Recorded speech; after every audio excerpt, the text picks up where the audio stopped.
नमस्कार, मैं बी कुमार हूँ। आप देख रहे हैं बिहार न्यूज़ 16। आज की मुख्य खबरों के साथ हाजिर हूँ मैं फिर से।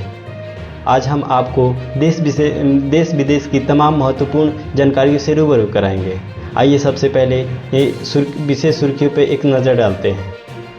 नमस्कार। पटना शीतलहर का प्रकोप बढ़ा, जनजीवन प्रभावित। बिहार में ठंड का असर तेजी से बढ़ रहा है। पटना समेत कई जिलों में तापमान 10 डिग्री से नीचे जा गिरी। मौसम विभाग ने अगले 2 दिनों तक घने कोहरे और शीतलहर की चेतावनी जारी की। प्रशासन ने लोगों को सुबह सुबह बाहर निकलने में सतर्कता बरतने की अपील की। गया किसान आंदोलन के समर्थन सड़कों पर उतरने से सैकड़ों लोग। गया में किसान सड़कों ने अपनी मांगों को लेकर प्रदर्शन किया। सरकार से न्यूनतम समर्थन मूल्य पर कानून बनाने के और बिजली की दरों में कमी की मांग की जा रही है। किसानों का कहना है कि अगर उनकी मांग पूरी नहीं हुई तो आंदोलन और तेज होगा। दरभंगा विश्वविद्यालय में छात्र चुनाव की तारीख घोषित हो चुकी है।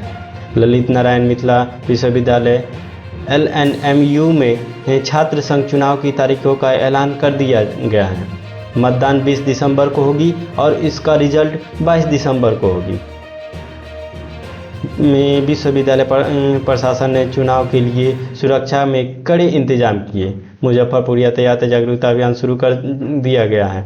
वहां पे सड़क हादसों को रोकने के लिए मुजफ्फरपुर पुलिस ने विशेष अभियान चलाया। इसके तहत लोगों को हेलमेट पहनने, सीट बेल्ट लगाने और यातायात नियमों का पालन करने के लिए जागरूकता किया जा रहा है। युवा में आयोजित 3 दिवसीय संस्कृति महोत्सव का शुभारंभ हुआ। पहले दिन प्रारंभिक लोकगीत और नृत्य में लोगों का दिल जीता। महोत्सव में राज्य के विभिन्न जिलों के कलाकार हिस्सा ले रहे हैं। भारतीय अर्थव्यवस्था से जुड़ी महत्वपूर्ण खबरें आप सभी के सामने फिर से एक बार हाजिर हैं। RBI की मौद्रिक नीति समीक्षा जारी। रेपो रेट में कोई बदलाव नहीं। भारतीय रिजर्व बैंक ने अपनी ताज़ा मौद्रिक नीति समीक्षा में रेपो रेट को 6.5 पर स्थिर रखा। गवर्नर शक्तिकांत दास ने कहा कि महंगाई को काबू में रखना प्राथमिकता है। साथ ही उन्हें आर्थिक विकास को गति देने के लिए नीतिगत स्थिरता पर जोर दिया गया।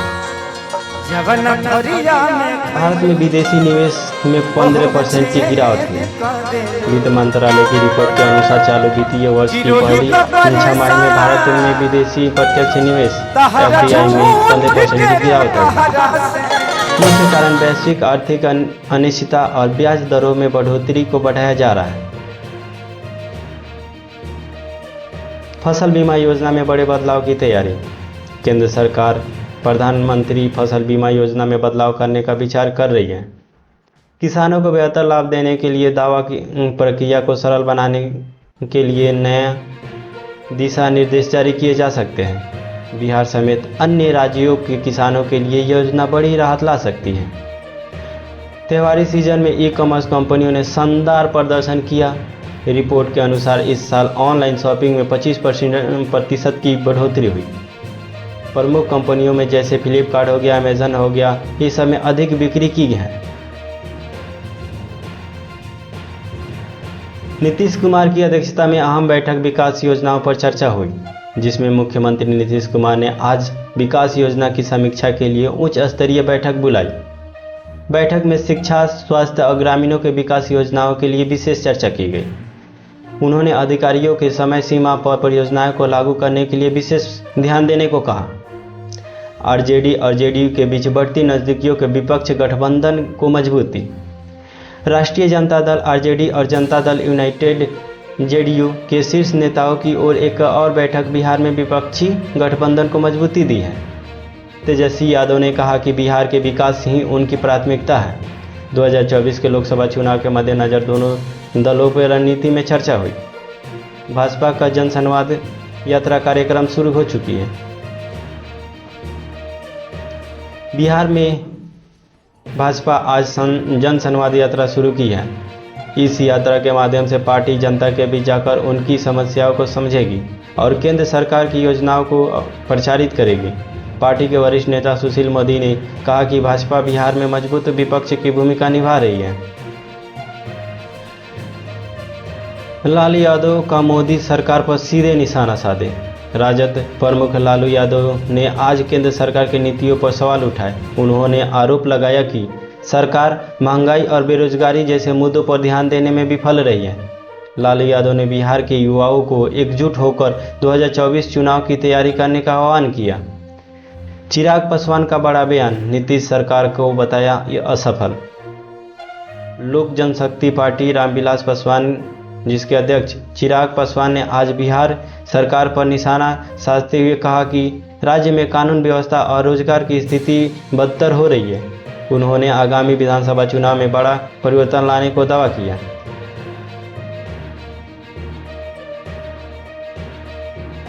महाराष्ट्र महायुति सरकार के शपथ ग्रहण समारोह में शामिल हुए पीएम मोदी। प्रधानमंत्री नरेंद्र मोदी ने आज मुंबई के आज़ाद मैदान में महायुति सरकार को शपथ ग्रहण समारोह में हिस्सा लिया।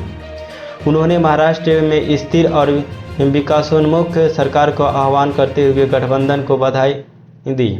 देवेंद्र फडणवीस ने मुख्यमंत्री पद की शपथ ली, जिसे भाजपा और गठबंधन दलों की बड़ी जीत के रूप में देखा जा रहा है। संसद का शीतकालीन सत्र आज से शुरू। संसद के शीतकालीन सत्र की शुरुआत हुई। चर्चा का मुख्य मुद्दा महिला आरक्षण बिल और रोजगार से संबंधित नीतियां रही। विपक्ष ने महंगाई और बेरोजगारी पर सरकार को घेरने की तैयारी की रही है। अयोध्या में राम मंदिर निर्माण के अंतिम चरण पर जा चुके हैं। राम मंदिर की गर्भगृह निर्माण कार्य को जल्द ही पूरा करने की घोषणा की गई है। मंदिर समिति ने बताया कि जनवरी 2025 में मंदिरों को आम जनता के लिए खोल दिया जाएगा। भारत में महिला टी20 विश्व कप की मेजबानी की घोषणा।